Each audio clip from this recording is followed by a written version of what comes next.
మహతి టీవీలో మీ వ్యాపార ప్రకటనల కోసం కింది నెంబర్కి సంప్రదించండి.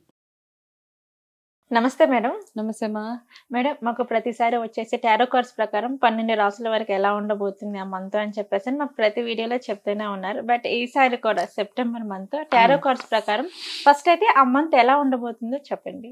తప్పకుండా అమ్మా. సో సెప్టెంబర్ 2025 అన్ని రాసుల వాళ్ళకి ఎలా ఉండబోతుందో మనం టారో రైడింగ్ ద్వారా తెలుసుకుందాం. అంతకంటే ముందు ఓవరాల్ గా సెప్టెంబర్ లో మనం చేయాల్సిన పరిహారాలు కానీ ఎట్లా ఉండబోతుంది అన్నది ఒక్కసారి చూసుకుందాం. ఓకే, చూసి ఓకే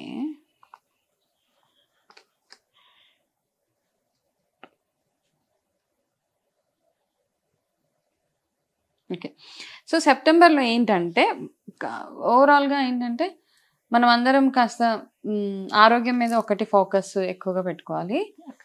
ఏదైనా ఇన్వెస్ట్మెంట్స్ కానీ జాయింట్ వెంచర్స్ అవన్నీ బాగా వర్కౌట్ అవుతాయి సెప్టెంబర్లో అనమాట. అంటే కలిసి చేసుకుని ఏదైనా కానీ బిజినెస్ అవ్వచ్చు, నలుగురు కలిసి చేసే ఏ పనైనా చాలా చాలా సక్సెస్ఫుల్ గా ఉంటుంది సెప్టెంబర్ మంత్ లో. ఆరోగ్యపరంగా ఇప్పుడు నార్మల్ గా కూడా మాన్సూన్ సీజన్ అందరికి అప్స్ అండ్ డౌన్స్ ఉంటాయి కాబట్టి ఆ ఒక్క విషయంలో కాస్త కేర్ఫుల్ గా ఉండడం ఒకటి. అయితే సెప్టెంబర్ లో అందరికి ఒక ఏంటంటే మీ ఇంటి పెద్దలు ఎవరైతే ఉన్నారో వాళ్ళకి మీరు ఎంతగా మర్యాద ఇవ్వగలిగితే, అంటే ఇంట్లో ఉన్న పెద్దవాళ్ళందరికీ వాళ్ళకి కావాల్సినవి ఏవైతే అవసరాలు ఉన్నాయో అవన్నీ తీర్చుకుంటూ వెళ్ళిపోండి అంతే. అయితే దీనికి రిలేటెడ్ గా మనం పితృపక్షాల గురించి కూడా మాట్లాడుకుందాం.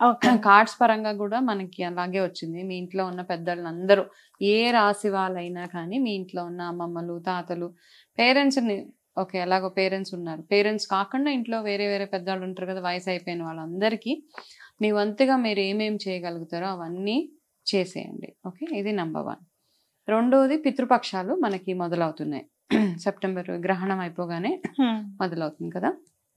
సో గ్రహణం అయిపోగానే పితృపక్షాలు 15 రోజులు ఉంటాయి. ఈ పితృపక్షాలలో మనం ఏం చేద్దాము, అందరు ప్రతి ఒక్కరు అనమాట, ఇది ఒక రెమెడీ అనుకోండి, ఏదైనా అనుకోండి. సో చాలా మంది ఇగ్నోర్ చేసేస్తూ ఉంటారు. ఏమేమి ఇగ్నోర్ చేస్తాం మనము, ఎవరైనా మన ఇంట్లో గతించిన వాళ్ళు ఎవరైతే ఉంటారో పెద్దలు, మన యాన్సిస్టర్స్, ఓకే తాత ముత్తాతలు చనిపోయిన వాళ్ళు ఉంటారు. చాలా మంది మనము వాళ్ళు ఏ రోజు చనిపోయారో మనకు గుర్తుండదు, లేకపోతే మర్చిపోతూ ఉంటాం. రకరకాల పనులలో పడిపోయి తిది వారాలు మర్చిపోతాము. కొంతమంది డేట్ ప్రకారం చేసేస్తూ ఉంటారు, డేట్ ఒకటే గుర్తుపెట్టుకుంటారు. సో ఈ డేట్ గుర్తుపెట్టుకునే ప్రాసెస్లో మనం తిథుల ప్రకారంగా మనం మామూలుగా మన సాంప్రదాయం లేదంటే ఏంటంటే ఏ తిథిలో పోయారో ఆ మనుషులు వాళ్ళకి ఆ తిథిలోనే వాళ్ళకి తర్పణాలు ఇవన్నీ వదలడం ఇవన్నీ చేయాలి. చాలా మంది ఇగ్నోర్ చేసేస్తూ ఉంటారు. కొంతమంది ఏమంటారంటే మేము అన్ని కలిపి ఒకటేసారి పెట్టేసాం, మేము ఇంకా పెట్టకపోయినా పర్వాలేదు. కానీ మన పెద్దలు ఎవరైతే ఉన్నారో, మన యాన్సిస్టర్స్, పితృదేవతలు ఎవరైతే ఉన్నారో వాళ్ళు ఎప్పుడు మనల్ని వాచ్ చేస్తూనే ఉంటారు. వాళ్ళు నన్ను ఎంత గుర్తు చేసుకుంటున్నారు, వాళ్ళు నేను లేకపోయినా నాకు ఎలాంటి కార్యక్రమాలు జరిపిస్తున్నారని వాళ్ళు ఎప్పుడూ ఒక కన్నేసి ఉంచుతారనమాట. కాబట్టి చాలా మంది జాతకాల్లో పితృదోషాలు అవి ఇవి ఉంటూ ఉంటాయి కదా. ఒకవేళ అట్లాంటి దోషాలు ఎవరికైనా ఉంటే గనక ఆ దోష నివారణకి గాను, లేదు మీ ఇంట్లో ఏదైనా రకరకాల ప్రాబ్లమ్స్, మాటికి ఒకసారి ఏదో ఒక ప్రాబ్లం, ఏదో ఒక బ్లాకేజెస్ ఉంటున్నాయి, ఏ పని మొదలు పెట్టినా సక్రమంగా జరగట్లేదు అనుకున్నప్పుడు ఈ సెప్టెంబర్లో ఇప్పుడు మనకు వచ్చే పితృపక్షాలు పౌర్ణమి వెళ్ళిపోగానే 8వ తారీఖు నుంచి 15 రోజుల వరకు ఉండే పితృపక్షాలు ప్రతిరోజు మీ పెద్దల్ని తలుచుకొని వారి పేరు మీద ఏదో ఒక మంచి కార్యక్రమం చేసుకోవడము. చాలా మంది దీక్షలో ఉంటారనమాట. నిజంగా చాలా ప్రాబ్లమ్స్ ఉన్నాయి మీ లైఫ్లో, అన్ని రకాలుగా అన్ని సైడ్స్ బ్లాకేజెస్ ఉన్నాయి. అంటే మనకి ఇట్లా ఒక పద్మవ్యూహంలో ఉన్న ఫీలింగ్ వస్తుంటుంది.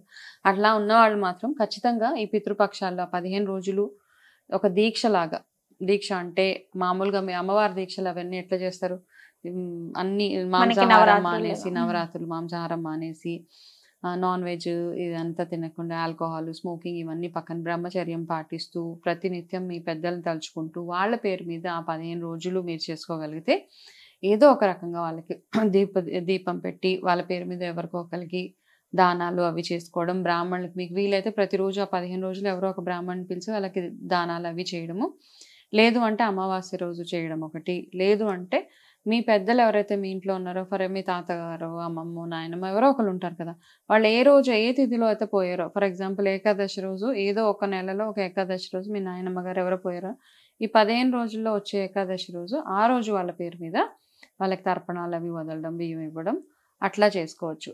అవకాశం ఉన్నవాళ్ళు కాశీకి కానీ గయా ఇలాంటి ప్లేసెస్కి వెళ్ళి అక్కడ కూడా పితృతర్పణాలు అవి వదిలేయచ్చు. ఇది కాకుండా మనకు అన్ని రకాలుగా మనకి ఏ ప్రాబ్లం లేదు, అన్ని రకాలుగా అన్నీ ఉన్నాయి, కానీ స్టిల్ మన ఫ్యామిలీ ఏదైతే ఉందో, ఓకే, మన పరంపర ఏదైతే ఉందో, మన వంశాభివృద్ధి జరగాలి అనుకున్న వాళ్ళందరూ ఈ 15 రోజులు ప్రతిరోజు రావి చెట్టు దగ్గర వెళ్ళి దీపం పెట్టడము, అక్కడ రావి చెట్టు చుట్టూరు ప్రదక్షిణాలు చేసుకోవడము, అక్కడ ఎవరైనా వీలుంటే అక్కడ ఎవరికైనా అవసరం ఉన్న వాళ్ళకి దాన ధర్మాలు చేయడం. ఇవన్నిటికంటే కొన్ని పురాణాలు ఏం చెప్పారంటే రావి చెట్టు ఒకటి, పనస చెట్టు ఒకటి, ఈ రెండిటికి పూజ చేస్తే మనకి ఎటువంటి పితృదోషాలు ఉన్నా పోతాయి అని చెప్తారన్నమాట. ఈ పక్షాల్లో ప్రతిరోజు పితృదోషం మన జాతకం చూపించుకున్నప్పుడు పితృదోషం చూపిస్తూ ఉంటుంది ఒకరికి ఎవరికైనా, వాళ్ళు మాత్రం రావి చెట్టు పూజ రెగ్యులర్ గా, పనస చెట్టు పూజ రెగ్యులర్ గా చేసుకోవడం ఇది చాలా చాలా ఉత్తమం.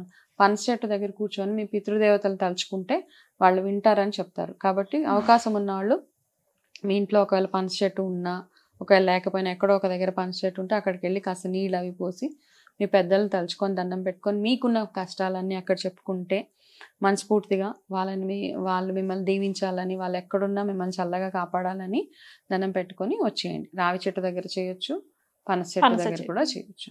అలా చేసినప్పుడు మెల్లిమెల్లిగా మీ లైఫ్లో ఉన్న ప్రాబ్లమ్స్ అన్నీ తొలగిపోతూ ఉంటాయి. వాళ్ళ ఆశీర్వాదం ఉంటే వాళ్ళ ఆశీర్వాదం, భగవంతుడి ఆశీర్వాదం రెండు ఈక్వలే అన్నమాట. పూజలు చేసినా చేయకపోయినా అంటారు ఇలా మన పెద్దలకు మాత్రం ఖచ్చితంగా పితృదేవతలు అంటారు కదా, వాళ్ళకి మాత్రం ఖచ్చితంగా ఇవన్నీ కార్యక్రమాలు చేయాలి. ఒకవేళ మీరు మర్చిపోయారు, డేట్స్ అవి గుర్తులేవు అనుకుంటే గనక పెద్దల అమావాస్య రోజు వాళ్ళ పేరున అన్ని తర్పణాలు అవి వదిలి దాన ధర్మాలు అవి చేస్తే సరిపోతుంది. ఇది సెప్టెంబర్లో అందరూ అన్ని రాసుల వాళ్ళు చేయాల్సిన చిన్న రెమెడీ. ఓకే మేడం, మిథున రాశి వారికి వచ్చేసి టారో కార్డ్స్ ప్రకారం సెప్టెంబర్ మంత్ లో మరి వీరికి ఎలా ఉండబోతుంది? ముఖ్యంగా మనం చూసుకున్నట్లయితే ఎవరైనా సరే మంత్ వస్తుంది అంటే ఫైనాన్షియల్ పరంగా ఎలా ఉండబోతుంది అంటారు, బట్ వీరికి ఎలా ఉండబోతుంది అంటారు? తప్పకుండా. ఓకే, సెప్టెంబర్ 2025 మిథున రాశి వాళ్ళకి కార్డ్స్ ప్రకారం ఎట్లా ఉందో ఒక్కసారి చూసి తెలుసుకుందాం.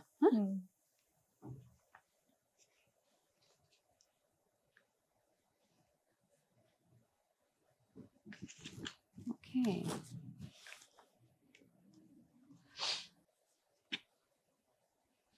ఓకే, మిథున రాశి వాళ్ళకి ఫస్ట్ కార్డు మీ గురించి మీరు ఆలోచించండి. ఫస్ట్ అందరి గురించి కంటే కూడా మీ గురించి మీరు ఎక్కువగా ఆలోచించుకోండి. రెండోది ఏంటంటే మానసికంగా ఎక్కువ ఒత్తిడికి లోనవుతారు ఈ మంత్లో, సెప్టెంబర్లో చాలా చాలా అన్నమాట.